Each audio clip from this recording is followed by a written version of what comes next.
Hi there, my name is Lawrence, and in today's tutorial I'm going to show you how to find your computer's CPU max clock speed.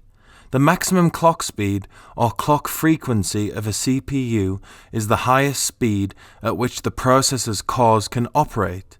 It is typically measured in gigahertz and represents the number of clock cycles a CPU can execute per second. The max clock speed is a crucial specification that influences the overall performance of a CPU.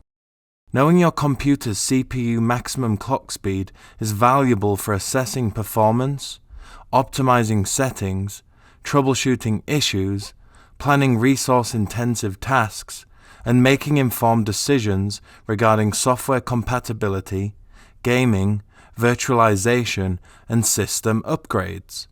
To get started, go into the Windows Start bar and type in Command Prompt, and click on the Command Prompt application. Once Command Prompt opens up, type in the following command: WMIC space CPU space get space max clock speed, and hit Enter. Your computer's CPU max clock speed will now be displayed, and it's as easy as that. Finding your CPU's max clock speed is a simple task to perform. If you like this video, please give it a thumbs up, and if you'd like to see more videos like this, then please subscribe.